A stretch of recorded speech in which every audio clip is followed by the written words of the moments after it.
Hello बच्चों, स्वागत है आपका प्रोबेबिलिटी के एक और सेक्शन में। आज कंडीशनल प्रोबेबिलिटी को अपन कंटिन्यू करेंगे। पार्ट 3 लेके आया हूँ आपके लिए। और जो पार्ट 3 है इसके अंदर एक्चुअली हमें जो पढ़ना है वो पढ़ना है मल्टीप्लिकेशन थ्योरम। मल्टीप्लिकेशन थ्योरम के बारे में अपने को थोड़ा सा देखना है ना। मल्टीप्लिकेशन थ्योरम क्या होती है और ये कैसे काम करती है। एक्चुअली अपन जो अपना प्रीवियस टॉपिक था उसी को आगे कंटिन्यू कर रहे हैं दोस्तों। तो चलिए शुरू करते हैं। देखो, मल्टीप्लिकेशन थ्योरम ऑन प्रोबेबिलिटी, ये आई कहाँ से है ना, इसको समझना बहुत जरूरी है आपको। आती कहाँ से है, क्या लॉजिक है इसका। तो देखो, इसको समझने के लिए अपने को क्या करना पड़ेगा, जो फॉर्मूला था उसको एक बार अपने को फिर से देखना पड़ेगा। जो अपना प्रीवियस फॉर्मूला अपन ने पढ़ा था, probability of A on B is equals to probability of A intersection B upon probability of B. इसका मतलब अपने को समझना है कि ये फॉर्मूला क्या काम कर रहा है और कैसे काम कर रहा है। ये मतलब आपने समझ लिया तो आपको मल्टीप्लिकेशन थ्योरम समझ में आ जाएगी। देखो, सबसे पहली चीज यहाँ पर ये आ रहा है ना, probability of A on B. इसका मतलब क्या है? इसका मतलब है कि ए की प्रोबेबिलिटी बी के बाद, ये बी के बाद या बी के ऊपर ए की प्रोबेबिलिटी है। यानी कि जो बी इवेंट है वो हो चुका है और बी इवेंट के ऊपर आप क्या कर रहे हो, ए की प्रोबेबिलिटी निकाल रहे हो। बी इवेंट के ऊपर आप क्या निकाल रहे हो, ए की प्रोबेबिलिटी। तो इसका सीधा मतलब है कि बी इवेंट हो चुका है फिर आप ए इवेंट कर रहे हो। तो इस ये किसके बराबर है, देखो पीबी। तो पीबी को मुझे समझाने की जरूरत नहीं है, ये तो डायरेक्टली प्रोबेबिलिटी ऑफ बी है। That is a probability of B. कोई बी इवेंट है उसकी प्रोबेबिलिटी है। और जो तीसरी चीज है ए इंटरसेक्शन बी, ये इसमें सारा राज छुपा हुआ है। देखो, ए इंटरसेक्शन बी का मतलब ये होता है कि ये कॉमन प्रोबेबिलिटी की बात कर रहा है। कॉमन प्रोबेबिलिटी किस किस की, ऑफ ए एंड बी। ए और बी की कॉमन प्रोबेबिलिटी। यानी कि इसका दूसरा मतलब एक और निकल के आता है। क्या निकल के आता है, देखो मैं समझाता हूं। ए और बी के साथ होने की प्रोबेबिलिटी, साथ होने की प्रोबेबिलिटी, ये भी इसका कहने का मतलब होता है। ए और बी के साथ होने की प्रोबेबिलिटी। और इसका एक और मतलब है, वो ये है कि ए इवेंट और बी इवेंट दोनों हो चुके हैं उसके बाद की प्रोबेबिलिटी, है ना। ए एंड बी के बाद की प्रोबेबिलिटी। यानी कि इसके तीन सेंस है। दो सेंस तो अपने आप में बहुत ही क्लियर है कि साथ में होने की बात कर रहे हैं। और जो तीसरा सेंस है वो ये बता रहा है कि ए और बी के बाद की ये प्रोबेबिलिटी है। तो बच्चों, यहाँ जो मैंने आपको लॉजिक समझाया है, बस यही पे सारा का सारा फंडा छुपा हुआ है, सारा कंसेप्ट इसका छुपा हुआ है। अब ये काम कैसे करता है, देखो। अगर मैं आपसे ये पूछूं, जैसे कि लास्ट एक्सरसाइज में मैंने आपसे ये पूछा था कि इवेंट बी के ऊपर ए के होने की, मतलब खाली ए की प्रोबेबिलिटी पूछी थी, खाली ए की पूछी थी बी के ऊपर। लेकिन अब क्या होगा, आपसे एक कॉमन प्रोबेबिलिटी पूछी जाएगी जब ए और बी दोनों हो चुके हैं उसके बाद की प्रोबेबिलिटी क्या है। तो ए और बी दोनों हो चुके हैं उसके बाद की प्रोबेबिलिटी को अपन क्या बोलते हैं भैया, ए इंटरसेक्शन बी। आपको जस्ट अभी समझाया मैंने। ए और बी के बाद की जो प्रोबेबिलिटी है वो क्या कहलाएगी, ए इंटरसेक्शन बी कहलाएगी, है ना। इसी की बात कर रहा हूं मैं, ठीक है। तो ए इंटरसेक्शन बी ए और बी के बाद की प्रोबेबिलिटी है। और वो अगर इस फॉर्मूले से मैं जाऊं तो वो क्या है, तो वो हो जाएगी कि आप पी ऑफ बी को मल्टीप्लाई कर दो किससे, P of A intersection B से। ऐसा आप कर सकते हो, ठीक है ना। आप पी ऑफ बी को मल्टीप्लाई कर सकते हो किससे, P of A intersection B से। जहाँ पे आप जानते हो कि इसका एक और फॉर्मूला होता है ना। जैसे कि आप इसको ऐसे भी लिख सकते हो कि probability of A intersection B को आप चाहो तो probability of A and probability of A on B, ठीक है ना। ऐसे भी आप इसको लिख सकते हो। नहीं, इसमें एक छोटी सी मिस्टेक है, बी ऑन ए हो जाएगा यहाँ पर उल्टा हो जाएगा, ठीक है ना। यहाँ पर क्या हो जाएगा, बी ऑन ए। यहाँ पे अगर ए है तो डिवाइड में ए आता है, इसका मतलब यहाँ पर लिख के होता है। तो मैं आपको probability of B on A क्या होना चाहिए, probability of A intersection B upon probability of A, ठीक है। अब इन दोनों का मतलब आप समझ लीजिए, सारा का सारा फंडा ही छिपा हुआ है। इसका मतलब है कि प्रोबेबिलिटी ऑफ, देखो इसका मतलब ए हो चुका है, ए हो चुका है, ए कंप्लीटेड। और उसके बाद आप क्या कर रहे हो, बी की प्रोबेबिलिटी निकाल रहे हो किसके ऊपर, ए के ऊपर। समझ रहे हो, आप बी कब निकाल रहे हो? जब ए हो चुका है, और वो तो आप जानते ही हो कि बी इंटरसेक्शन ए का मतलब ही यही होता है। लेकिन आपको पता भी है दोनों मल्टीप्लाई जब करेंगे तब क्या आंसर आएगा? ये दोनों इवेंट जब मल्टीप्लाई करेंगे, यानी ए का होना उसके बाद बी का ए पर होना, ये जो इवेंट है जब ये मल्टीप्लाई करेंगे तो अपने को ए और बी दोनों के होने की प्रोबेबिलिटी मिल जाएगी। तो दोनों के होने की जो प्रोबेबिलिटी है वो एक्चुअल में क्या है? जो पहला इवेंट हुआ है उसकी प्रोबेबिलिटी, और उसके बाद दूसरा इवेंट पहले वाले के ऊपर। दूसरा इवेंट टोटल में से नहीं करना है अपने को, दूसरा इवेंट क्या करना है? पहले वाले के ऊपर करना है। तो वो अपने को क्या मिल जाएगा? उसका मल्टीप्लिकेशन अपने को क्या मिल जाएगा? दोनों के होने की प्रोबेबिलिटी मिल जाएगी। यानी कि जब भी मुझसे कोई साइमल्टेनियस इवेंट पूछे जाए, मुझसे कोई ऐसे इवेंट पूछे जाए जो जस्ट एक दूसरे के बाद हो रहे हैं, ठीक है ना, लगभग साथ साथ हो रहे हैं, ठीक है ना, जैसे किसी कंटेनर से मैंने एक बॉल के बाद दूसरी बॉल निकाली, या फिर मैंने एक कार्ड के बाद दूसरा कार्ड फेंका, ठीक है, मतलब कुल मिला के आप एक इवेंट के ऊपर दूसरा इवेंट करते हो, और फिर मैं आपसे पूछता हूँ कि दोनों इवेंट के होने के बाद प्रोबेबिलिटी क्या होगी? तो दोनों इवेंट होने के बाद की जो प्रोबेबिलिटी होगी वो हमेशा कैसे आप निकालोगे? इंटरसेक्शन से निकालोगे। कैसे निकालोगे आप? इंटरसेक्शन से। तो साइमल्टेनियस इवेंट का याद रखिए बेटा, P A intersection B, in that case कि ए के बाद आप क्या कर रहे हो? बी कर रहे हो। और यदि आप ए के बाद बी कर रहे हो और बी के बाद सी कर रहे हो, तो इसका मतलब आप क्या करोगे? प्रोबेबिलिटी निकालोगे किसकी? A intersection B intersection C की निकालोगे। तो ए इंटरसेक्शन बी को आप ध्यान दीजिए बेटा, प्रोबेबिलिटी ऑफ ए बी भी लिख सकते हो, ए बाय बी नहीं, ए बी डायरेक्ट, है ना, बुक के अकॉर्डिंग ए इंटरसेक्शन बी को आप ए बी लिख सकते हो, और A intersection B intersection C को आप probability of A B C इस तरह से आप इसको लिख सकते हो। तो अगर आप इस तरह से आप लिख सकते हो, है ना, तो आप समझ सकते हो कि प्रोबेबिलिटी अपन इसकी कैसे निकाल पाएंगे। जैसे ए इंटरसेक्शन बी की अगर मुझे निकालनी है ना, ऊपर लिखा हुआ है फॉर्मूला, ए इंटरसेक्शन बी की मुझे अगर, या ए बी की मान लीजिए, ए बी की निकालनी है, तो ए बी की कैसे निकलेगी? वही बात है, probability of A intersection B है ये, तो ए बी की कैसे निकलेगी बेटा? ए बी की कैसे निकलेगी? ए बी की कैसे निकलेगी? ऊपर फॉर्मूला है, आपने पहले ए इवेंट किया तो प्रोबेबिलिटी ऑफ ए, उसके बाद में आपने फिर क्या किया? बी इवेंट किया, पहले ए किया उसके बाद आपने क्या किया? बी किया, तो probability of B on A, बिल्कुल यही तो होना चाहिए। Similarly probability of A B C अगर आप निकालना चाहते हो, that is probability of A intersection B intersection C. ये कैसे होगा? ये ऐसे होगा कि सबसे पहले आपने क्या किया? ए इवेंट किया, क्योंकि ए से बी और बी से सी पे गए, तो पहले आपने ए इवेंट किया, तो प्रोबेबिलिटी ऑफ ए इनटू, फिर आपने बी इवेंट किया, लेकिन बी इवेंट किसके ऊपर किया? ए के ऊपर किया, तो प्रोबेबिलिटी ऑफ बी ऑन ए, और फिर आपने सी इवेंट किया, तो प्रोबेबिलिटी ऑफ सी इवेंट किया, और सी इवेंट किसके ऊपर किया? ए और बी दोनों के ऊपर किया, तो आप इसको ए इंटरसेक्शन बी भी लिख सकते हो, क्योंकि दोनों के ऊपर किया ना आपने। या फिर आप इसको मोटा मोटी ऐसे भी लिख सकते हो, probability of A, probability of B on A, and the probability of C on A B. इस तरह से भी आप इसको लिख सकते हो। ए और बी दोनों हो चुके हैं, उसके बाद आप सी कर रहे हो, तो सी तो ऑन ए एंड बी होगा ना। तो बड़ा ये जो फॉर्मूला या बन के आया है ना, बस इसी को अपन क्या बोलते हैं? Multiplication theorem. ये जो मल्टीप्लिकेशन थ्योरम अपन पढ़ रहे हैं, ये इसी का नाम है ना, लिखा हुआ है, छोटा सा फॉर्मूला लिखा हुआ है, और मैंने एक बड़ा फॉर्मूला आपको इसका क्लियर कर दिया। तो यहाँ पर अगर आपको मल्टीप्लिकेशन थ्योरम का कंसेप्ट क्लियर हो चुका है तो बहुत अच्छा, बाकी आप एक बार फिर से उसको रिपीट कीजिए। कंसेप्ट के बाद अब अपन क्या कर सकते हैं? इसके क्वेश्चन को सॉल्व आउट कर सकते हैं। तो क्वेश्चन की तरफ बढ़ते हैं अपन, ठीक है। जैसे यहाँ पर एक क्वेश्चन है, an urn contain 10 black and 5 white balls. देखो 10 दे रखी है ब्लैक बॉल्स, 10 ब्लैक है, प्लस 5 कौन सी बॉल है? व्हाइट है। तो टोटल बॉल्स कितनी हो जाएगी? टोटल 15 बॉल्स हो जाएगी, ठीक है ना, दोनों मिला के। 2 balls are drawn from the urn one after the other without replacement. इस वर्ड को जरूर कैच कीजिए आप, विदाउट रिप्लेसमेंट, है ना, ये आपको ध्यान रखना है, ठीक है। अगर रिप्लेसमेंट नहीं कर रहे हैं तो फिर एक चीज बाहर निकल चुकी है तो नंबर पे फर्क पड़ जाता है, और रिप्लेसमेंट कर रहे हैं तो नंबर बराबर ही रहेंगे। तो 2 बॉल आपने निकाली है, ठीक है, urn one after the other without replacement, एक के बाद एक निकालिए। What is the probability that the both drawn balls are back? क्या क्या पूछ रहा है?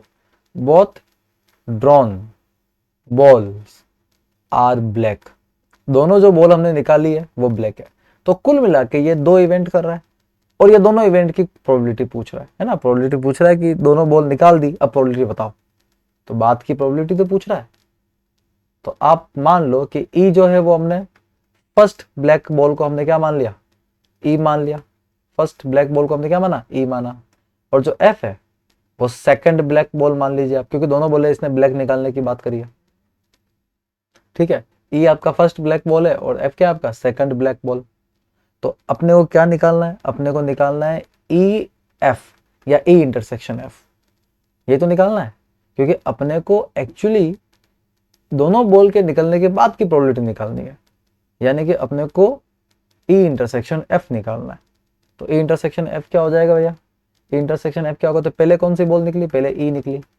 फिर उसके बाद प्रोबेबिलिटी ऑफ, आपने एफ निकाला, एफ निकाला कब निकाला, जब आप ई निकाल चुके हो। तो probability of F on E, probability पहले तो आपने ई निकाली तो प्रोबेबिलिटी ऑफ ई, उसके बाद प्रोबेबिलिटी ऑफ एफ ऑन ई। तो बेटा सबसे पहले तो प्रोबेबिलिटी ऑफ ई कितनी होगी, तो यहाँ पर ई जो है वो फर्स्ट ब्लैक बॉल है, तो ब्लैक बॉल की प्रोबेबिलिटी क्या होगी वो बता दीजिए। सिंपल, ब्लैक बॉल की प्रोबेबिलिटी निकालनी है आपको। तो प्रोबेबिलिटी ऑफ ब्लैक बॉल क्या होगा बता दीजिए। टोटल ब्लैक बॉल कितनी है, 10 बॉल्स है, और टोटल बॉल्स कितनी है, 15 है। तो ई कितना हो जाएगा, 10/15 हो जाएगा। क्लियर है। अब प्रोबेबिलिटी ऑफ एफ ऑन ई का मतलब ये कि अब ई इवेंट हो चुका है, उसके बाद एफ की प्रोबेबिलिटी। तो सभी ध्यान दीजिए, यहाँ पर सभी ध्यान दीजिए कि जब 10 बॉल में से एक बॉल निकल चुकी है, क्योंकि रिप्लेसमेंट अलाउ नहीं है, तो अब कितनी बॉल बची है, क्वेश्चन चेंज हो गया, कितनी बॉल बची है, 9 तो ब्लैक बॉल बची है और अभी भी 5 व्हाइट बॉल बची है। टोटल बॉल कितनी हो गई, 9 और 5 14 बॉल्स हो गई। टोटल अभी 14 बॉल है। तो अब जो मैं ब्लैक की प्रोबेबिलिटी निकालने वाला हूं इस ब्लैक की, वो एक्चुअली 14 बॉल पे आएगी। 14 पे क्यों आएगी, क्योंकि एक बॉल तो निकल चुकी है। अब वो निकल चुकी है, उसको मुझे वापस कंसिडर नहीं करना है। क्यों नहीं करना है, इसने बोला है विदाउट रिप्लेसमेंट, रिप्लेस नहीं किया है मैंने। तो अगर रिप्लेस नहीं किया तो मैं उसको कंसिडर कर ही नहीं सकता, और वो इवेंट हो चुका है ना। ये कोई फ्रेश इवेंट तो है नहीं, ये सेकंड इवेंट है। तो पहले इवेंट का जो भी निष्कर्ष निकला वो ये उसका निष्कर्ष है, और उस निष्कर्ष के ऊपर आपको दूसरा इवेंट करना है। तो दूसरे इवेंट की प्रोबेबिलिटी क्या होगी, तो प्रोबेबिलिटी ऑफ एफ ऑन ई का मतलब है कि एफ यानी ब्लैक बॉल निकालनी है आपको। ठीक है, जहाँ पे आपने ऑलरेडी एक ब्लैक बॉल निकाल चुकी है। तो एक ब्लैक बॉल निकल चुकी है तो उस कंटेनर से एक ब्लैक बॉल को हटाओ, जो बचा कुचा है उसकी प्रोबेबिलिटी निकाल दो। तो बच्चे कुचे की प्रोबेबिलिटी क्या हो जाएगी भैया, प्रोबेबिलिटी ऑफ एफ ऑन ई क्या हो जाएगा, तो एफ ऑन ई आपके लिए होना चाहिए, 9 बॉल बची है, अगली बॉल आपने ब्लैक निकाली है, तो 9 black ball divided by total balls कितनी है 14। तो आपका आंसर कितना हो जाएगा 9/14। इसके अंदर जो भी कैलकुलेशन हो रही है आप सॉल्व कर दीजिए और आपका आंसर आपको लगभग मिलने वाला है। देखो 3 से कटेगा 3 3 जा 9, 3 5 जा 15, और ये 5 से कटेगा 5 2 जा 10, 3 2 जा 6 और 2 से 7 बार कट जाएगा, तो 3/7 आपका इसका आंसर है। बच्चों ये जो अप्रोच है इसका, ये फॉर्मूला बेस अप्रोच है, लेकिन मैं किसी फॉर्मूला बेस अप्रोच को यहाँ पे सपोर्ट करने के लिए नहीं आया हूँ। मैं आपको एक सिंपल सी बात बताता हूँ, ये मल्टीप्लिकेशन थ्योरम काम कैसे करती है। आंसर तो आपका आ गया है, बट मैं एक सिंपल बात कर रहा हूँ कि ये काम ऐसे करती है कि मान लो कि स्टार्टिंग में आपके पास 10 बॉल थी और टोटल बॉल 15 थी, तो स्टार्टिंग की जो प्रोबेबिलिटी वो क्या होनी चाहिए, 10/15 होनी चाहिए, बिल्कुल होनी चाहिए। फिर आपने एक बॉल अगर निकाल दी तो आपके पास बॉल कितनी बची, ब्लैक बॉल कितनी बची, 9 बची, और एक्चुअल बॉल कितनी बची है, 14 बची है। तो स्टार्टिंग में 10 थी 15 के ऊपर, सेकंड टाइम पे 9 है 14 के ऊपर। अगर मान लो कि आप एक और बॉल निकाल देते हो, मान लो 3 निकाली आपने, 3 निकाली, तो तीसरी भी मान लो आपने ब्लैक निकाली, तो अब ब्लैक कितनी बची, 8 बची, कितने के ऊपर, 13 के ऊपर। अब मान लो कि चौथी बॉल आप व्हाइट निकालते हो, व्हाइट निकालते हो, तो अगर चौथी बॉल आप व्हाइट निकालते हो तो व्हाइट कितनी बॉल से बता दो भाई, व्हाइट तो 5 है, व्हाइट कितनी है 5 है। लेकिन अब अर्न में कितनी बॉल पड़ी है, क्योंकि मतलब 3 बोले आप निकाल चुके हो, 3 बोले आप निकाल चुके हो, तो अब कितनी बोले बचेगी सिर्फ भैया, 12 बोले बचेगी। तो 5 और 12, अगली आपने वापस व्हाइट निकाली, तो 4 और 11। समझ रहे हो बात मेरी, ऐसे काम करती है थ्योरम, बहुत सिंपल है, बहुत ही सिंपल है। पहली बॉल निकाली तो 10/15, क्योंकि 10 बॉल थी। अगली बॉल जब आपने निकाली तब एक बॉल कम हो चुकी थी, तो 9/14 आया। अगली बॉल आप निकाली, एक बॉल वापस कम हो चुकी थी, तो 8/13 आया। अगली बॉल जब आपने निकाली तो वो आपने वाइट निकाली, ये वाइट निकाली ना, वाइट है ना, उसके पहले पहले ब्लैक, ब्लैक और ब्लैक चल रही थी, तो वाइट निकाली, तो वाइट तो 5 अवेलेबल है, वाइट तो अवेलेबल है भाई 5, तो 5 बाय, और टोटल बॉल कितनी है, टोटल बॉल तो कम हो गई है ना भाई, टोटल बॉल तो कम हो गई, तो 5 बाय 12 आ गया।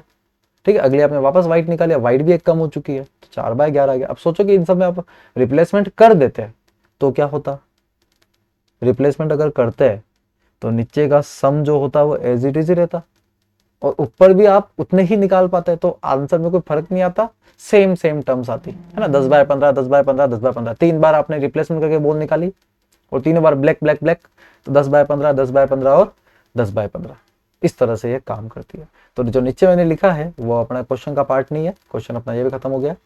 ठीक है ना, ये मैंने आपको एक्स्ट्रा ज्ञान दिया है इस बेस पे कि आप कंसेप्ट को समझो, और क्योंकि कंसेप्ट पावर है, कंसेप्ट को आपने समझ लिया तो आपका आधा काम तो वैसे ही हो जाएगा। ठीक है, आगे बढ़ते हैं अपन अगले क्वेश्चन की तरफ। एग्जाम्पल 9 है, 3 cards are drawn successively without replacement from a pack of 52 well shuffled card. 52 card यहाँ मुझे दे रखे हैं। ठीक है, what is the probability that first 2 cards are king and the third card drawn is an ace. भैया इसको तो मैं देखो अपने तरीके से एक बार कराना चाहूंगा, जो मैंने आपको समझाया। टोटल 52 कार्ड है, टोटल 52 कार्ड है। ठीक है ना, कितने किंग होते हैं भाई कार्डों के अंदर बताओ, 4 किंग होते हैं, सबको पता है 4 किंग होते हैं। ठीक है, और किसकी बात कर रहा है, ये एस की बात कर रहा है। एस कितने होते हैं भैया, 4 एस होते हैं। एस भी 4 है और किंग भी कितने हैं, 4 है। अब मेरी बात ध्यान से सुनना, सबसे पहले आपने क्या निकाला, सबसे पहले आपने क्या निकाला, फर्स्ट 2 कार्ड्स आर किंग, पहले आपने किंग निकाला। तो जब आपने पहला किंग निकाला था तब 4 किंग अवेलेबल थे, 4 किंग अवेलेबल थे, और टोटल कार्ड कितने थे, 52 कार्ड थे। क्लियर है, और विदाउट रिप्लेसमेंट लिखा हुआ है ना, विदाउट रिप्लेसमेंट। तो अब एक कार्ड निकल चुका है और एक किंग भी निकल चुका है, तो एक किंग निकल चुका है तो कितने किंग बचे, 3 किंग बचे हैं, और कार्ड कितने बचे हैं, 51 कार्ड बचे हैं, 51 कार्ड्स बचे हैं। फिर 2 कार्ड्स निकालने के बाद में, किंग निकालने के बाद में, अब आपने क्या निकाला, तीसरा एस निकाला, इक्का निकाला, इक्का निकाला। अब इक्के कितने अवेलेबल है भैया, इक्के तो 4 अवेलेबल है, लेकिन कार्ड कितने अवेलेबल है, 2 कार्ड निकल चुके हैं, कार्ड कितने अवेलेबल है, 50 अवेलेबल है। तो भैया आप मानो ना मानो ये आपका आंसर है। ये इतना छोटा क्वेश्चन है, फॉर्मूले से कराने में कोई दिक्कत नहीं है, परंतु समझो कि ये बहुत छोटा क्वेश्चन है। और अगर आप चाहते हो कि फॉर्मूले से ही कराया जाए तो देखो फॉर्मूले से कैसे करेंगे। 3 इवेंट यहाँ पे हुए हैं। ठीक है, ए हुआ है, ए के बाद बी हुआ है, और बी के बाद सी हुआ है। ए जो फर्स्ट इवेंट है वो किंग का इवेंट है, बी जो है वो भी किंग का इवेंट है, और जो सी है वो एस का इवेंट है, और यहाँ पर नो रिप्लेसमेंट है।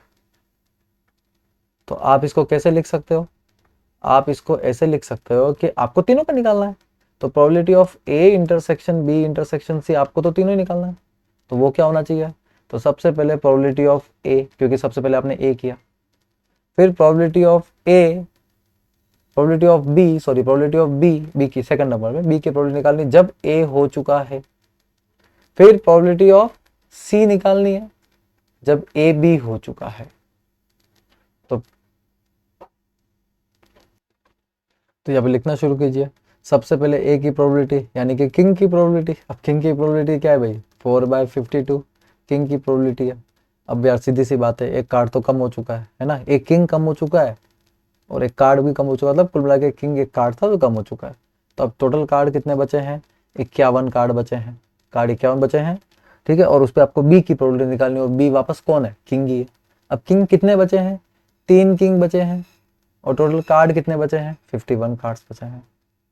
ठीक है, तो ये 3/51 होना चाहिए। फिर सी की बात कर लेते हैं, तो सी क्या है, एस है। तो एस कितने अवेलेबल है भैया, एस अपने पास 4 अवेलेबल है, 4 एस होते हैं। और कार्ड कितने बचे हैं, तो क्योंकि ये जो इसी इवेंट है वो ए और बी के बाद हो रहा है, तो ए और बी हो चुके हैं, तो ए और बी अपने कार्ड खा चुके हैं, तो ए और बी के 2 कार्ड आपके कम हो चुके हैं। तो कितने कार्ड बचे हैं आपके, 50 कार्ड यहाँ पर आपके बचे हैं। और ये आंसर सेम ही है, करने का अप्रोच भी सेम है, सब कुछ सेम है। बस ये है कि फॉर्मूला देख के आप कंफ्यूज ना हो जाओ कि यार फॉर्मूला आ गया तो अब मैं क्या करूंगा। फॉर्मूला एक हिंट है, करने का तरीका सेम है।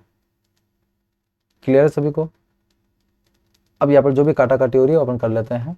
ठीक है, 2 2 जा 4, ये 25 बार जाएगा। ठीक है, ये भी कट रहा है, 2 2 जा 4, 2 6 जा 12।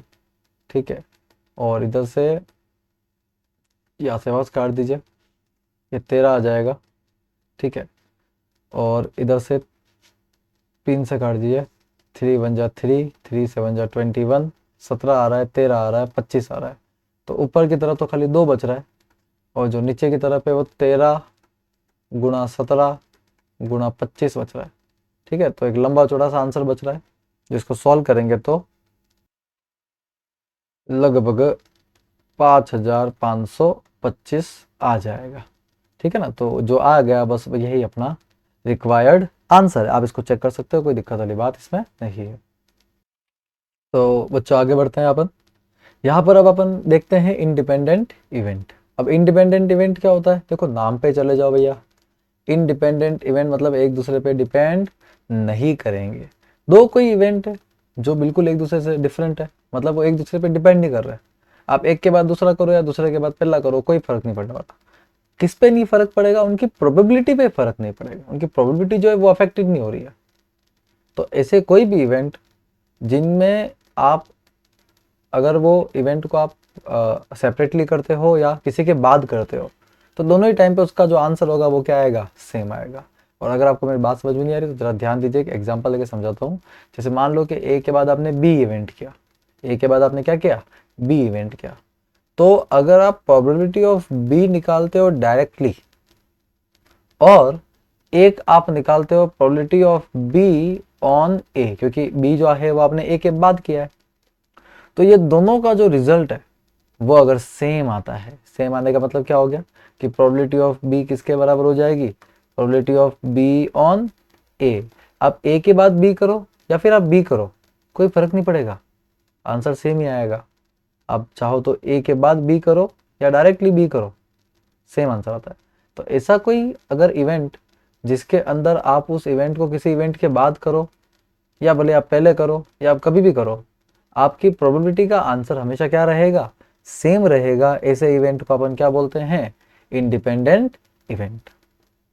क्लियर है, ठीक है। तो इंडिपेंडेंट इवेंट क्या होता है, जो आप प्रोबेबिलिटी, जो इवेंट आप पहले करो या किसी दूसरे इवेंट के बाद करो, उसका जो रिजल्ट होता है वो क्या रहता है, हमेशा सेम रहता है। ये इसका मैथमेटिकल तरीका है समझाने का, जो मैंने आपको समझाया है।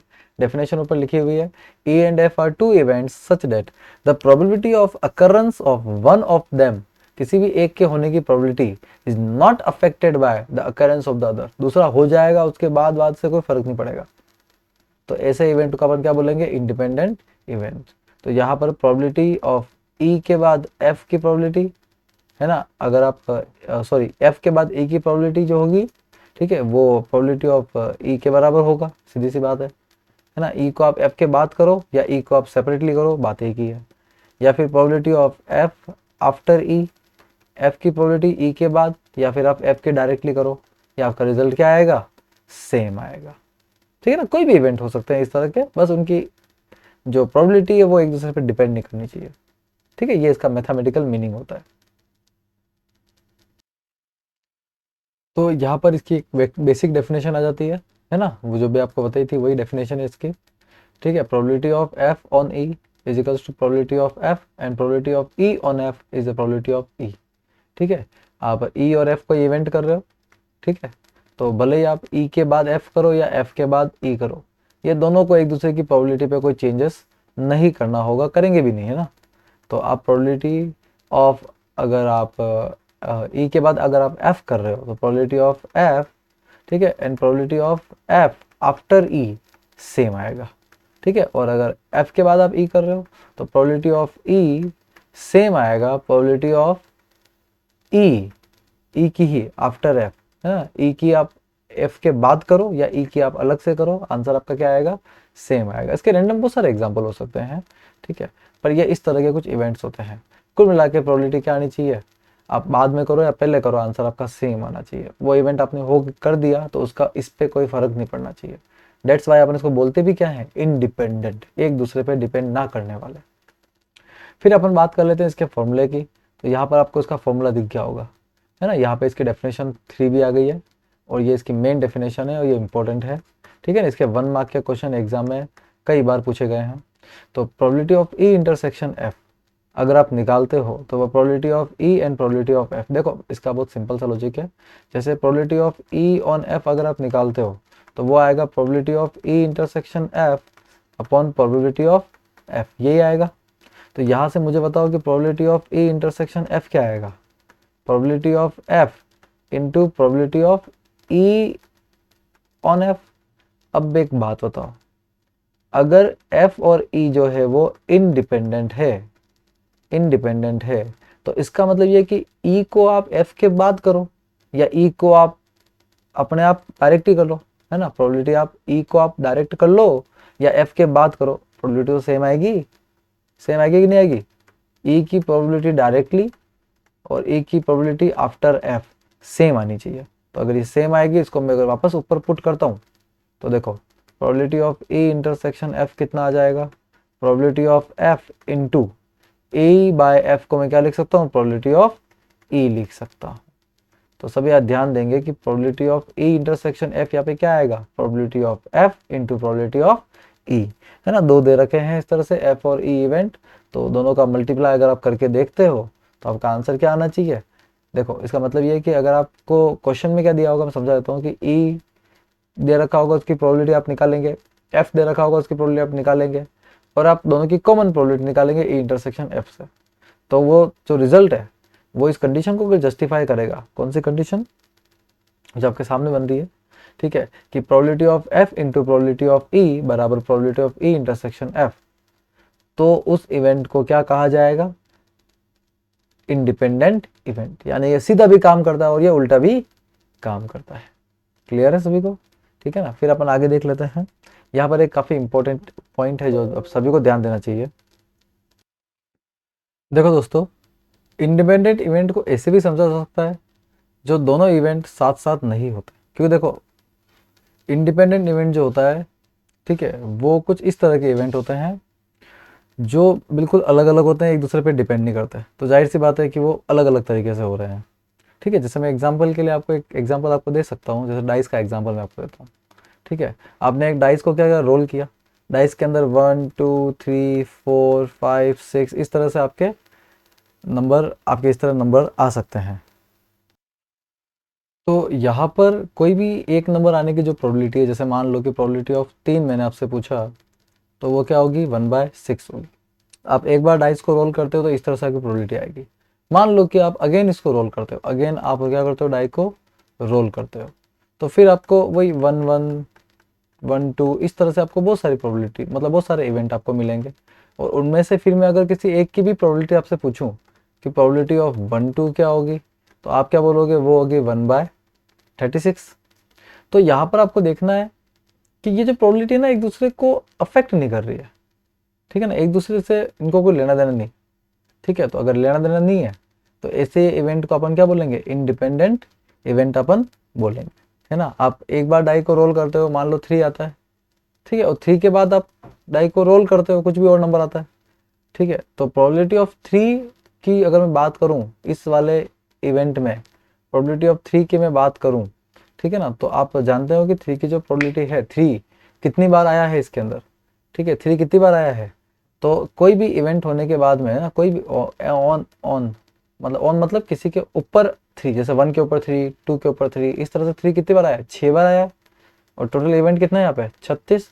तो अभी भी आपका आंसर कितना आ रहा है, 1/6 ही आ रहा है, ठीक है ना। तो 3 को मैं इंडिविजुअली अगर कोई एक सिंगल डाइस पे अगर मैं इसको 3 की प्रोबेबिलिटी निकालता हूँ तो भी 1/6 आएगा। डाई को मैंने 2 बार रोल कर दिया, ठीक है, और उसके बाद में 3 की प्रोबेबिलिटी निकाल रहा हूँ ऑन सम अदर इवेंट, तो भी मेरा आंसर क्या आ रहा है, यहाँ पे 1/6 आ रहा है।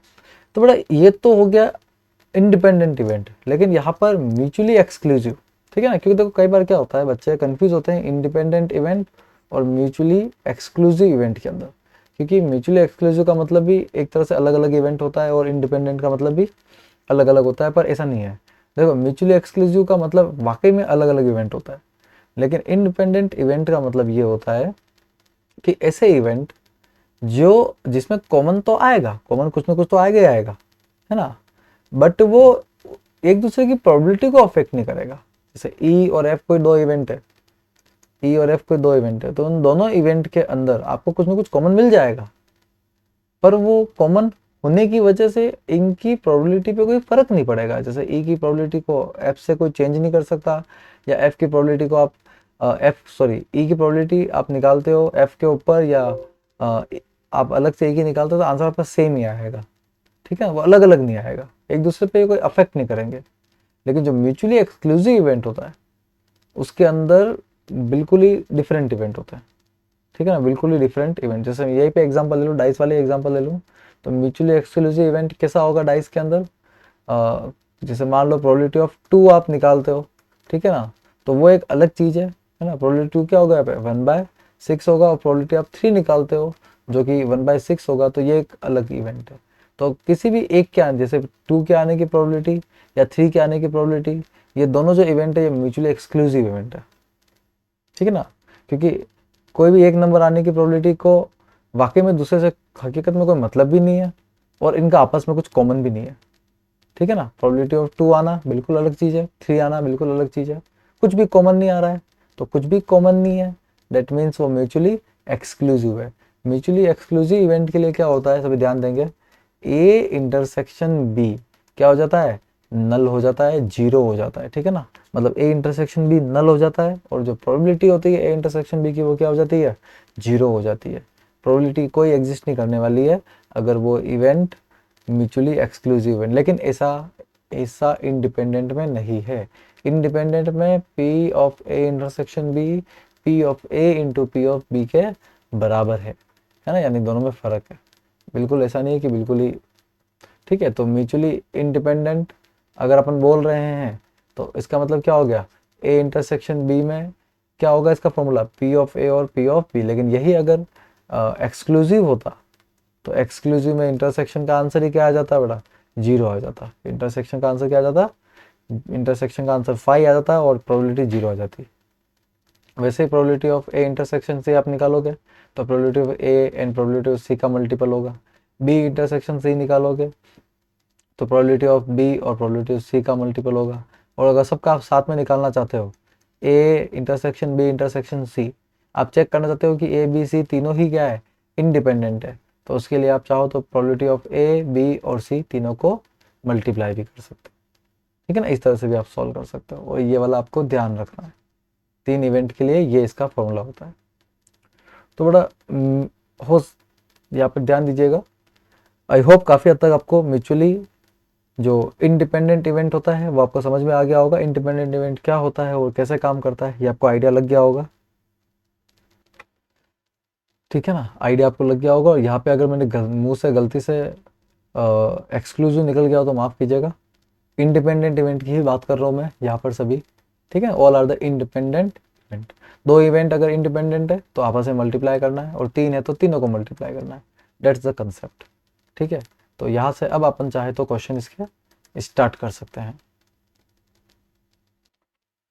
तो यहाँ पे आपके सामने क्वेश्चन है, एक डाई को अपन ने क्या किया है, थ्रो किया है। अब डाई को थ्रो करेंगे तो क्या आएगा, 1 2 3 4 5 और 6, ये आपका सैंपल स्पेस बन जाएगा। इसमें ये बोल रहा है कि जो ई कौन सा इवेंट है, E is the event the number appearing is a multiple of 3। तो नंबर जो है वो 3 का मल्टीपल है, तो 3 के मल्टीपल कौन कौन है, एक तो 3 है और कौन है, 6 है। ठीक है, ये अपना ई हो जाएगा। फिर एफ निकाल देते हैं अपन, एफ क्या आएगा। ठीक है, F B the event the number appearing is even. F जो है वो कौन सा इवेंट है कि नंबर जो है वो क्या है, इवन है। तो इवन में कौन कौन सा नंबर है, 2 आ गया, 4 आ गया और 6 आ गया। देखो ऐसे देख के नहीं पता पड़ जाएगा आपको कि ये इंडिपेंडेंट है। ठीक है, आपको थोड़ा सा इसमें एक्सरसाइज करना पड़ेगा। तो ई और एफ मैंने निकाल दिया है। ठीक है, आपको आइडिया जरूर लग जाएगा कि इंडिपेंडेंट है या नहीं है। तो अब मेरे को ई इंटरसेक्शन एफ निकालना है। तो ई इंटरसेक्शन एफ क्या होगा, तो ई इंटरसेक्शन एफ आप निकाल दीजिए। दोनों में कॉमन क्या है, देखो दोनों में जो कॉमन है वो है एक्चुअली 6। तो 6 दोनों में कॉमन है। तो अब वक्त आ गया तीनों की प्रोबेबिलिटी निकाल देगा। सबसे पहले प्रोबेबिलिटी ऑफ ई निकाल दीजिए।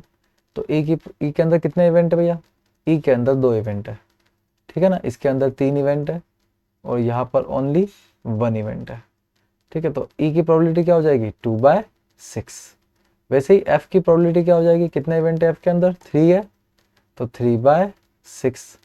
वैसे ही probability of E intersection F क्या हो जाएगा, 1/6। 6, एक एलिमेंट है ना, तो 1/6 हो जाएगा। अब टाइम आ गया है चेक करने का। तो probability of E intersection F, probability of E into F के बराबर है या नहीं है। तो ई इंटरसेक्शन एफ तो आपका 1/6 है, प्रोबेबिलिटी ऑफ ई क्या है आपका 2/6, और एफ क्या है आपका 3/6 है। ठीक है, तो यहाँ पे आप चेक कर लीजिए क्या ये सॉल्व हो रहा है। ठीक है, तो 3 2 जा 6, एक 6 से एक 6 कट जाएगा। ठीक है, तो कितना आ रहा है 1/6 आ रहा है, यानी कि दोनों बराबर है, दोनों इक्वल है, यानी कि LHS इजिकल्स टू RHS। तो आप कह सकते हो कि yes they are independent, yes independent. तो दोनों इवेंट आपस में क्या है इंडिपेंडेंट। इस तरह से आपको इंडिपेंडेंट इवेंट्स को चेक करना पड़ेगा, ये तरीका रहेगा इंडिपेंडेंट इवेंट्स को चेक करने का। अगले क्वेश्चन की तरफ बढ़ते हैं अपन। एन अनबायस्ड डाई, देखो अनबायस्ड डाई का मतलब होता है एक सिंपल डाई की बात कर रहा है, ठीक है ना। इज थ्रोन ट्वाइस, तो अगर ट्वाइस मैंने किसी डाई को थ्रो किया, एक बार थ्रो करते तो 6 आता है, और 2 बार करेंगे तो 6 का स्क्वायर यानी कि 36 आपके पास इवेंट आएंगे। तो लेट द इवेंट ए, ठीक है, तो यहाँ पर ये बात कर रहा है ए इवेंट की, 2 इवेंट की बात कर रहा है ए और बी की। तो A B odd number on the first throw, first throw में क्या आना चाहिए ओड आना चाहिए।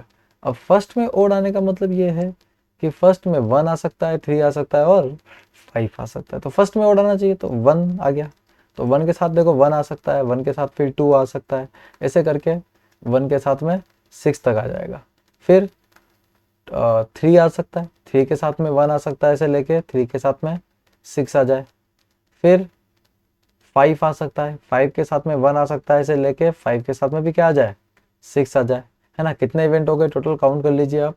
तो 1 के साथ में 6 हो जाएंगे, 3 के साथ में 6 हो जाएंगे, और 5 के साथ में भी कितने हो जाएंगे 6 हो जाएंगे। तो कितने हो गए टोटल 6 + 6 + 6 यानी कि 18 इवेंट हो चुके हैं। ठीक है ना, ए के अंदर कितने इवेंट है 18। बी के अंदर कितने इवेंट है, तो बी के अंदर भी देख लेते हैं।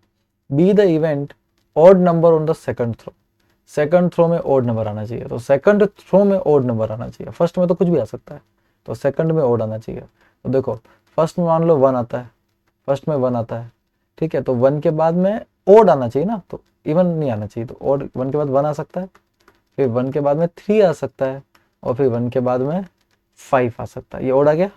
ठीक है, वैसे ही 2 आ सकता है ना, 2 के बाद में 1 आ सकता है, 2 के बाद में 3 आ सकता है, और 2 के बाद में क्या आ सकता है 5 आ सकता है।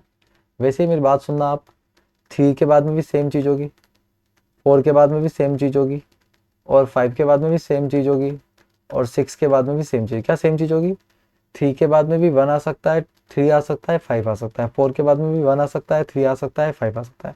मुझे इसके नंबर से मतलब है।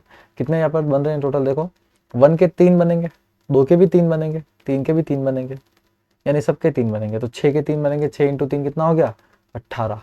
इसके अंदर भी कितने इवेंट है बच्चों 18 इवेंट है। ठीक है, इसके अंदर भी 18 है। अब बारी आती है ए इंटरसेक्शन बी की। तो ए इंटरसेक्शन बी का मतलब ये है, देखो दोनों कॉमन होता है। कॉमन मतलब कि ये हो गया कि odd number on the first row, पहले में भी ओड आना चाहिए, और odd number on the second row, दूसरे में भी ओड आना चाहिए। तो आपको ये पता करना है कि दोनों में से कौन कौन से इवेंट है जो बिल्कुल सेम है। तो मुझे एक तो 1 1 तो साफ साफ दिख रहा है, ठीक है, फिर एक 1 3 भी आ जाएगा, देखो पहले में भी ओड और दूसरे में भी क्या होना चाहिए ओड होना चाहिए। ठीक है, 1 1 आ जाएगा, 1 3 आ जाएगा, फिर 1 5 आ जाएगा, ऐसा आ सकता है। फिर 2 वाला इवेंट नहीं आएगा, क्योंकि 2 वाला ऊपर वाले में ए में नहीं आ रहा है, बी में आ रहा है, लेकिन 3 वाला जरूर आएगा। 3 1 आ जाएगा, 3 3 आ जाएगा, और 3 5 आ जाएगा। फिर 4 वाला नहीं आएगा, 5 वाला आएगा, तो 5 1 आ जाएगा, 5 3 आ जाएगा, और 5 5 आपको मिल जाएगा। तो अपने को ये पता करना है कि यहाँ पर कितने इवेंट बन रहे हैं ए इंटरसेक्शन बी में। तो यहाँ पे आप डायरेक्ट काउंट कर लीजिए, 3 3 6 और 3 9, यहाँ पर 9 इवेंट बन रहे हैं, जस्ट उसके आधे बन रहे हैं। ठीक है, तो तीनों के नंबर, नंबर बहुत जरूरी है बच्चों, अपने को प्रोबेबिलिटी निकालनी है। अपन यहाँ कोई सेट के क्वेश्चन सॉल्व नहीं कर रहे हैं, नंबर बहुत मायने रखता है। ठीक है ना, तो इसी के आगे अपन सॉल्व करते हैं। तो देखो अब आपको बारी बारी से निकालनी है, ए की प्रोबेबिलिटी क्या आएगी, बी की क्या आएगी, और ए इंटरसेक्शन बी की क्या आएगी। तो ए की निकाल दीजिए आप, बी की निकाल दीजिए, और ए इंटरसेक्शन बी की निकाल दीजिए। टोटल इवेंट आपके 36 है। तो ए के अंदर कितने इवेंट है भैया 18 इवेंट है। तो ए की प्रोबेबिलिटी क्या हो जाएगी बच्चों 18/36, यानी कि एक नहीं 1/2 आपका आ जाएगा, ठीक है ना। 18 दूनी 36। बी का पता कर लीजिए, बी में कितने इवेंट है, 18 इवेंट है, तो बी भी कितना हो जाएगा 18/36, यानी ये भी कितना आ जाएगा 1/2। अब ए इंटरसेक्शन बी में कितने एलिमेंट है, 9 एलिमेंट है या 9 इवेंट है, तो ये 9/36 आ जाएगा, 9 चौक 36, तो 1/4 आ जाएगा। अब चेक कर लीजिए क्या probability of A intersection B probability of A into probability of B के बराबर है या नहीं है। तो ए इंटरसेक्शन बी कितना आ रहा है भाई 1/4 आ रहा है, ए कितना है 1/2, बी कितना है 1/2, तो 1/4 इज इक्वल्स टू 1/4, दोनों बराबर है, तो yes these are the independent. Once again ये वापस इंडिपेंडेंट है। क्लियर सभी को, ठीक है। इस तरह से अपने को करना है। फिर अगले क्वेश्चन की तरफ बढ़ते हैं अपन, ठीक है। एग्जाम्पल 12, अगला क्वेश्चन है 3 कॉइन्स आपने टॉस किए हैं, तो 3 कॉइन, अगर 3 कॉइन आप टॉस कर रहे हो ना, तो 2 की पावर 3 यानी कि यहाँ पर 8 इवेंट आपके टोटल होंगे बच्चों। तो 8 इवेंट लिखेंगे कैसे, वही बता रखा है, 4 बार हेड लिखो और 4 बार आप क्या लिखो, टेल लिखो। जब पहली बार हेड लिखा तो फिर head head, head tail, tail head और टेल टेल। फिर टेल के बाद में भी same, head head, head tail head और टेल टेल। तो ये आपका सैंपल स्पेस तैयार हो गया है, ठीक है ना। अब 3 इवेंट इसने दिए हैं ई एफ और जी, तो ई एफ और जी तीनों के बारे में अपन लिख देते हैं। तो ई के अंदर कौन कौन आएगा, देखो ऊपर पढ़ लीजिए, ई कौन सा इवेंट है, 3 हेड्स और 3 टेल, या तो 3 हेड हो सकते हैं और बीच में और लग रहा है और मतलब दोनों शामिल है, तो 3 हेड हो सकते हैं या 3 टेल हो सकते हैं, दोनों शामिल हो सकते हैं, ठीक है ना। और लगता है मतलब दोनों शामिल करने हैं। फिर एफ की बात करें तो एफ कौन सा इवेंट है, एटलीस्ट 2 हेड, एटलीस्ट मतलब कम से कम 2 हेड होने चाहिए, तो कम से कम 2 हेड तो भैया सब में ही आ रहे हैं, ठीक है। कम से कम 2 हेड मतलब 1 हेड भी चलेगा, 0 हेड भी चलेगा, 2 हेड भी चलेंगे, और 2 से ज़्यादा नहीं होनी चाहिए, तो एक ही तो बस छोड़ के आएगा, ठीक है ना। तो ये पूरा का पूरा सैंपल स्पेस ही आएगा। मैं लिख देता हूँ बोले, head head tail, head tail head, head tail tail, tail head head, tail head tail, tail tail head and tail tail tail भी इसमें शामिल हो जाएगा। देखो पहले के अंदर 2 एलिमेंट है, ठीक है, और दूसरे के अंदर 7 एलिमेंट है, 7 एलिमेंट है। फिर जी निकाल दीजिए, जी क्या है, एट मोस्ट 2 हेड, ज़्यादा से ज़्यादा 2 हेड हो, ठीक है। पहले कम से कम 2 हेड होनी चाहिए, ठीक है। और यहाँ पे शायद मेरे से थोड़ी सी गलती हो गई है, ये जो मैंने ऊपर इवेंट लिखा है यहाँ पे मैंने गलती कर दी है, ये एफ और जी आप चेंज कर दीजिए, ये जी का इवेंट है, ठीक है ना। बोला मैंने सही बट लिख मैंने गलत दिया है। एटलीस्ट 2 हेड का मतलब ये है कम से कम 2 हेड होने चाहिए, ठीक है, यही बोला था मैंने बट लिख गलत दिया। कम से कम 2 हेड होने चाहिए, 2 हेड से ज़्यादा भी चलेंगे, ठीक है। तो कम से कम कितने होने चाहिए, 2 हेड कम से कम होने चाहिए। तो कम से कम 2 हेड किस किस के अंदर आ रहे हैं वो अपन एफ अब लिखेंगे। एफ क्या है, देखो कम से कम 2 हेड किस किस में आ रहे हैं, तो कम से कम 2 हेड एक तो इसमें आ रहे हैं एच एच एच में, इसमें 2 हेड आ ही रहे हैं। फिर एक एच एच टी में भी 2 हेड आ रहे हैं। फिर एक एच टी एच के अंदर भी 2 हेड है।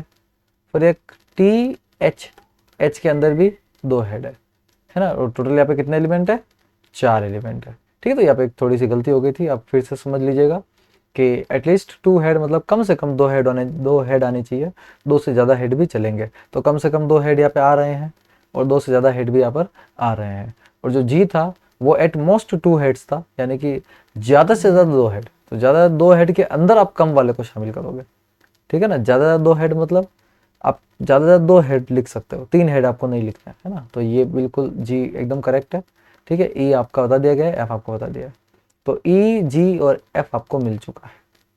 अब यहाँ पर ये क्या बोल रहा है, of the pair E F E G और एफ जी, तीनों में से ये पूछ रहा है कि कौन सा वाला इंडिपेंडेंट है। तो बारी बारी से आप निकालो।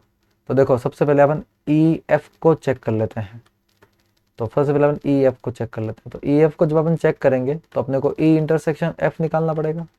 तो ई और एफ में कुछ कॉमन आ रहा है क्या, तो देख लीजिए बिल्कुल आ रहा है, हेड हेड हेड कॉमन आ रहा है, ठीक है। और कितने एलिमेंट आ रहे हैं, 1 आ रहा है, तो यहाँ पर टोटल एलिमेंट तो 8 है, ठीक है।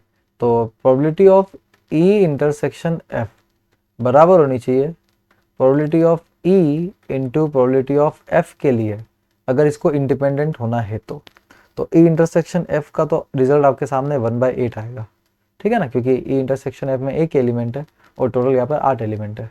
लेकिन प्रोबेबिलिटी ऑफ ई क्या आएगा, तो ई आपका आएगा 2/8, ठीक है ना, क्योंकि ई के अंदर 2 एलिमेंट है।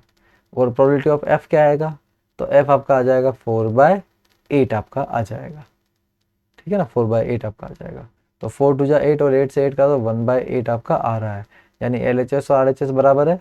तो ई और एफ वाला जो है वो इंडिपेंडेंट है, बिल्कुल है, ठीक है। अब दूसरा चेक कर लेते हैं। सेकंड नंबर अपने को चेक करना है ई एफ के बाद में ई जी को चेक करना है, ठीक है, ई और जी को चेक करना है। तो इसको वही बात है, ई इंटरसेक्शन जी आप निकाल दीजिए। ई इंटरसेक्शन जी में कौन कौन आ रहा है, तो ई इंटरसेक्शन जी में कौन कौन आ रहा है, देखो ई और जी में कॉमन क्या है, टेल टेल टेल दोनों में कॉमन है, ठीक है, और कुछ भी कॉमन नहीं है, टेल टेल टेल कॉमन है।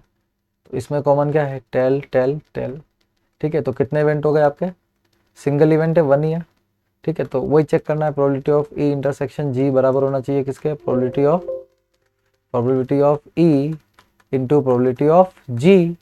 तो ई इंटरसेक्शन जी आएगा 1/8, क्योंकि ई इंटरसेक्शन में एक ही एलिमेंट है। और ई की प्रोबेबिलिटी क्या दे रखी है, इवेंट अगर 2 है तो 2/8। जी के लिए कितना हो जाएगा, तो जी में कितने एलिमेंट है, जी के अंदर टोटल 7 एलिमेंट है, तो 7/8 आएगा। तो यहाँ पे आप देख सकते हैं कि यहाँ पर ये मैच नहीं कर रहा है, 2 से 8 कटेगा, 4 आएगा, 8 चौक 32 आएगा, 1/8। 1/8 इज नॉट इक्वल्स टू, 1/8 जो होता है वो नहीं होता है, या फिर आगे लिख देता हूँ मैं, 1/8 इज नॉट इक्वल्स टू 7/, ठीक है, 32 नहीं होता है बराबर।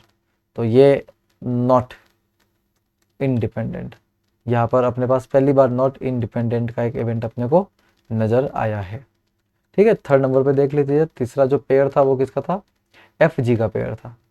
तो एफ जी के पेयर में वही बात है, एफ इंटरसेक्शन जी निकालना पड़ेगा। तो एफ इंटरसेक्शन जी, एफ और जी में क्या कॉमन है, तो ये रहा एफ और ये रहा जी। तो एफ और जी में क्या कॉमन है देख लीजिएगा, ढंग से देख लीजिएगा। तो तीनों के अंदर देखो हेड हेड दोनों इसमें नहीं आ रहा है, हेड हेड और टेल, हेड हेड और टेल ये तो दोनों में कॉमन आ रहा है, ठीक है। तो एक तो हेड हेड और टेल हो गया, दूसरा हेड टेल हेड भी दोनों में कॉमन आ रहा है, ठीक है, तो हेड टेल हेड। तीसरा टेल हेड हेड भी दोनों में कॉमन आ रहा है, तो टेल हेड हेड, ठीक है। इसके अलावा कुछ भी कॉमन नहीं आ रहा है, तो 3 एलिमेंट हो गए। तो वही चेक करना है, probability of F intersection G is equals to probability of F into probability of G. तो एफ इंटरसेक्शन जी तो कितना हो जाएगा, 3/8 हो जाएगा, 3/8 हो जाएगा। एफ की प्रोबेबिलिटी क्या हो जाएगी, 4/8 हो जाएगी। और जी की प्रोबेबिलिटी क्या होगी बच्चों, जी की होगी 7/8, ठीक है। यहाँ पे भी चेक कर लीजिए, तो मुझे तो नहीं लगता कि ये बराबर है, ठीक है ना, क्योंकि ऊपर 7 आ गया है जो नहीं कटने वाला है, तो ये भी किसी एंगल से बराबर नहीं है, ठीक है। 3/8 आ रहा है यहाँ पर, जो कि नहीं बराबर है, नहीं बराबर है किसके, 7/8 2 जा 16 के। तो इसके लिए भी आप क्या लिखोगे, नो, ठीक है, या नॉट इंडिपेंडेंट, नॉट इंडिपेंडेंट, ये भी इंडिपेंडेंट नहीं है। इस तरह से आप आइडेंटिफाई कर सकते हो कि कौन इंडिपेंडेंट है और कौन नहीं है। क्लियर बच्चों, ठीक है ना। यहाँ से अब एग्जाम्पल 13 की तरफ अपन बढ़ते हैं। तो यहाँ पर आपको चेक करना है कि ई और एफ अगर कोई इवेंट है, ठीक है, और वो इंडिपेंडेंट है, तो इसका मतलब ई और एफ डैश भी क्या होने चाहिए, इंडिपेंडेंट। मतलब अपने को कुछ गिवन है, तो गिवन क्या है, गिवन ये है कि probability of E intersection F को आप probability of E into probability of F आप लिख सकते हो, क्योंकि ये तो कंडीशन गिवन है, इंडिपेंडेंट है। तो इंडिपेंडेंट को आप इस तरह से लिख सकते हो, उसमें कौन सी बड़ी बात है, बिल्कुल लिख दीजिए, बिंदास होकर लिख दीजिए। तो अपने को ये प्रूव करना है, टू प्रूव कि probability of E intersection F dash भी बराबर होगा प्रोबेबिलिटी ऑफ ई और प्रोबेबिलिटी ऑफ एफ डैश के, ये अपने को प्रूव करना है। तो देखो इसकी शुरुआत अपन यही से कर लेते हैं, probability of E intersection F dash, मान लो अगर मैं लिखता हूँ है, तो ये इसको मैं क्या लिख सकता हूँ, देखो समझो बात को, ठीक है ना, ई इंटरसेक्शन एफ डैश है, तो मैं इसको क्या, ये एफ डैश और ई का इंटरसेक्शन, एफ डैश और ई का क्या है, इंटरसेक्शन है। तो इसको अपन कैसे, इसको अपन वेन डायग्राम बना के थोड़ा बहुत तो आइडिया लगा सकते हैं, ठीक है। ये अपन ने वेन डायग्राम बना दिया है। तो यहाँ पर देखो,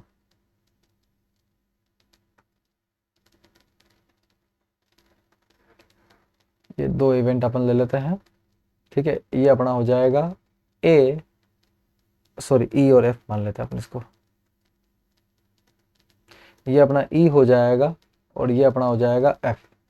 तो जो बीच वाला कॉमन आ रहा है ये अपने लिए क्या हो जाएगा, ई इंटरसेक्शन एफ, ठीक है। अब देखो ई इंटरसेक्शन एफ का कॉम्प्लीमेंट, तो एफ का कॉम्प्लीमेंट मतलब एफ को छोड़ के बाकी पूरा, तो एफ को छोड़ के बाकी बचा कुचा है कौन, एफ को छोड़ के कौन बच रहा है, देखो एफ, ये एफ है ना आपका, तो एफ को छोड़ के जो बचा कुचा है मैं उसको हाईलाइट कर रहा हूँ, देखो ये मैंने एफ को छोड़ के बचा कुचा हाईलाइट कर रहा हूँ।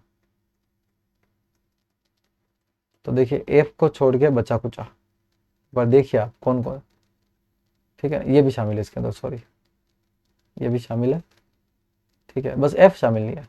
तो एफ को छोड़ के बचा कुचा ये पूरा होता है। अब ये बचा कुचा जो एफ का कॉम्प्लीमेंट है, जिसको अपन एफ का कॉम्प्लीमेंट बोला, उसमें और ई में कॉमन क्या है, तो उसमें और ई में कॉमन जो है, अब उस कॉमन को मैं हाईलाइट कर रहा हूँ, उस कॉमन को भी अब देखिए कॉमन कौन सा है, ये कॉमन है, देखो ये वाला हिस्सा, ये वाला हिस्सा कॉमन है, ये वो हिस्सा है जो एफ डैश में आ रहा है और ई के अंदर भी आ रहा है, देखिए आप, ये तो वो हिस्सा है, ये देखिए यहाँ तक जो मैंने हाईलाइट किया है, ये वो हिस्सा है जो ई के अंदर भी आ रहा है और एफ डैश के अंदर भी आ रहा है। तो ये ई एफ डैश कॉमन हिस्सा आपका ये वाला होगा। बस इसी कॉमन हिस्से से अपना आंसर निकलेगा। अगर मैं इस कॉमन हिस्से को ध्यान से स्टडी करूं तो ये ई के अंदर से कुछ कम हो रहा है, क्या कम हो रहा है, ई के अंदर से ई माइनस एफ कम हो रहा है। तो मैं इसको क्या लिख सकता हूँ, probability of E minus probability of E intersection F, ऐसे मैं इसको लिख सकता हूँ। यहाँ पर मुझे लगता नहीं आपको कोई परेशानी होनी चाहिए, इस तरह से अपन इसको लिख सकते हैं। देखो ई में से ई इंटरसेक्शन एफ हटा दो, बस उतना एरिया है ये, ठीक है, उतना ही एरिया है ना, उतना ही एरिया है। तो अब यहाँ पे प्रोबेबिलिटी ऑफ ई तो आप रहने दीजिए, ई इंटरसेक्शन एफ को क्या लिख सकता हूँ, उसको फर्स्ट मान लो, तो फ्रॉम फर्स्ट इसको मैं probability of E into probability of F लिख सकता हूँ, बिल्कुल लिख सकता हूँ। यहाँ से प्रोबेबिलिटी ऑफ ई कॉमन आ रहा है, अंदर क्या बचेगा, 1 माइनस प्रोबेबिलिटी ऑफ एफ। अब ये सभी को पता होना चाहिए कि 1 minus probability of F is basically complement, इसी को तो कॉम्प्लीमेंट बोलते हैं। कॉम्प्लीमेंट बोलते किसको है भाई, इसी को तो बोलते हैं। तो ये एफ का कॉम्प्लीमेंट है ना, और ये किसके बराबर है, probability of E intersection F का कॉम्प्लीमेंट। तो भाई आ गया जो अपने को चाहिए था, हेंस प्रूफ, ठीक है ना। ये इस तरह से आप इसको वेन डायग्राम बना के इजीली समझ के सॉल्व कर सकते हो। तसल्ली से आप इसको वापस देख सकते हो बच्चों, बिल्कुल इजी है, इतना कोई खतरनाक इसमें कुछ खास नहीं है, ठीक है। आगे बढ़ते हैं अपन। फिर यहाँ पर एक पॉइंट है कि देखो ई डैश और एफ ये भी इंडिपेंडेंट हो सकते हैं, ठीक है। अगर ई और एफ, देखो ई और एफ अगर, और ये पॉइंट इंपॉर्टेंट भी हो सकता है आपके लिए, कि ई और एफ अगर आर इंडिपेंडेंट, ई और एफ जो है वो क्या है, इंडिपेंडेंट है, तो ई डैश एंड एफ भी इंडिपेंडेंट होंगे और ई डैश एंड एफ डैश भी इंडिपेंडेंट होंगे, यानी उनसे रिलेटेड सारे इवेंट क्या होंगे, और ई और एफ डैश तो आपने वो देख ही लिया है ना, वो भी इंडिपेंडेंट होगा, मतलब सारे इंडिपेंडेंट। तो कॉम्प्लीमेंट करो भले मत करो, इंडिपेंडेंट अगर है एक इवेंट है तो दूसरे भी क्या होंगे, अपने आप ही इंडिपेंडेंट हो जाएंगे, चाहे वो कॉम्प्लीमेंट हो चाहे वो सिंपल इवेंट हो। क्लियर है। लास्ट एग्जाम्पल है इसका 14th example, if A and B are two independent event then the probability of occurrence of at least one of A and B is given by 1 minus probability of A complement and probability of B complement। देखो इसको भी अपन कर सकते हैं आराम से। तो यहाँ पर A और B इंडिपेंडेंट है ना, यानी कि आप ये लिख सकते हो कि probability of A intersection B जो आएगा वो क्या आएगा, probability of A into probability of B, है ना, ये अपनी फर्स्ट कंडीशन है। उसके बाद में occurrence of at least one of A and B, तो बेटा at least one of A and B का मतलब होता है probability of A union B. ये यूनियन की बात कर रहा है, दोनों में से कोई भी एक हो जाएगा मतलब यूनियन हो जाएगा और हो जाएगा, है ना। दोनों में से कोई भी एक हो जाए, दोनों में से ये ए हो जाए या बी हो जाए, दोनों में से कोई भी एक हो जाए तो वो यूनियन कहलाता है, और दोनों हो जाए तो वो इंटरसेक्शन कहलाता है। तो कोई भी एक होने की बात कर रहा है तो यूनियन की बात कर रहा है। तो देखो probability of A union B, ठीक है, ये अपने को पूछ रहा है कि अपन उसको ऐसे लिख सकते हैं ना, कैसे, 1 minus probability of A complement और बी का कॉम्प्लीमेंट। तो देखिए अपन ट्राई कर लेते हैं इसको। ए यूनियन बी का मतलब क्या होगा, probability of A plus probability of B minus probability of A intersection B. ये फॉर्मूला आपको याद होगा, ठीक है ना, ये फॉर्मूला है, आपको ये याद होना चाहिए, नहीं है तो आपको याद करना है। इसी से क्वेश्चन, काफ़ी क्वेश्चन इसे सॉल्व होंगे। यूनियन आ रहा है, इंटरसेक्शन पे जाना है, तो यही फॉर्मूला है। फिर देखो प्रोबेबिलिटी ऑफ ए को तो मैं कुछ नहीं करता हूँ, बी को भी मैं कुछ नहीं करता हूँ। ए इंटरसेक्शन बी को मैं probability of A into probability of B लिख सकता हूँ। सोच के देखिए, बिल्कुल लिख सकते हैं, ठीक है। तो यहाँ से प्रोबेबिलिटी ऑफ ए, देखो प्रोबेबिलिटी ऑफ ए आ रहा है, यहाँ पर बी भी आ रहा है ना, तो ए भी आ रहा है बी भी आ रहा है, तो यहाँ पर क्या कर सकता हूँ मैं, इसको कॉमन ले सकता हूँ। अब मुझे क्या, मुझे कॉम्प्लीमेंट चाहिए, देखो बात को समझने की कोशिश करना बच्चों, मुझे कॉम्प्लीमेंट चाहिए, मुझे कॉम्प्लीमेंट बनाना है। तो ए का भी चाहिए और बी का भी चाहिए कॉम्प्लीमेंट, ठीक है। तो अपन क्या बस उस कॉम्प्लीमेंट की तरफ प्रयास कर रहे हैं। तो यही से देख लीजिए आप, प्रोबेबिलिटी ऑफ ए प्लस यहाँ से मैं प्रोबेबिलिटी ऑफ बी अगर कॉमन लेता हूँ तो अंदर बचेगा 1 माइनस प्रोबेबिलिटी ऑफ ए, यही बचेगा। तो 1 माइनस प्रोबेबिलिटी ऑफ ए क्या होता है, कॉम्प्लीमेंट होता है, यानी कि ये मेरे लिए क्या बन जाएगा, probability of B into probability of A का कॉम्प्लीमेंट, ठीक है ना। तो एक ए का कॉम्प्लीमेंट तो हमको मिल चुका, हमको ए का भी चाहिए और बी का भी चाहिए। तो बी का कैसे इंट्रोड्यूस करें, ए कॉम्प्लीमेंट आपको कॉमन लेना पड़ेगा, तो कॉमन तभी लेंगे जब वो दो बार आए। तो आप पी ऑफ ए को क्या लिख सकते हो, इसको आप लिख सकते हो 1 माइनस पी ए का कॉम्प्लीमेंट, इसे आप लिख सकते हो, बिल्कुल लिख सकते हो। 1 माइनस पी ए का कॉम्प्लीमेंट ही तो पी ए होता है, और पी ए का कॉम्प्लीमेंट क्या होता है, 1 माइनस पी ए, दोनों फॉर्मूले सही है। तो ये पी बी और पी ए का कॉम्प्लीमेंट। अब यहाँ से वापस आप देखिए, ध्यान से देखिए, ठीक है, पी ए का कॉम्प्लीमेंट दोनों से कॉमन आ रहा है, बिल्कुल आ रहा है। तो आप पी ए का कॉम्प्लीमेंट वापस क्या कर सकते हो, यहाँ से कॉमन निकाल सकते हो। जब आप माइनस का पी ए का कॉम्प्लीमेंट कॉमन निकालोगे, ठीक है, तो इधर से तो बचेगा 1 और प्लस जो है माइनस में कन्वर्ट हो जाएगा क्योंकि माइनस बाहर निकाला है आपने, और इधर क्या बचेगा, प्रोबेबिलिटी ऑफ बी, वही बात 1 माइनस प्रोबेबिलिटी ऑफ ए का कॉम्प्लीमेंट। तो 1 माइनस प्रोबेबिलिटी ऑफ बी क्या होना चाहिए, क्या होना चाहिए बच्चों, प्रोबेबिलिटी ऑफ बी का कॉम्प्लीमेंट होना चाहिए। ये प्रोबेबिलिटी ऑफ बी का कॉम्प्लीमेंट हो जाएगा ना, तो यही शायद अपना, हाँ यही अपना आंसर है। क्लियर है। तो ये हैंस प्रूफ, इस तरह से इसको अपने को सॉल्व करना है।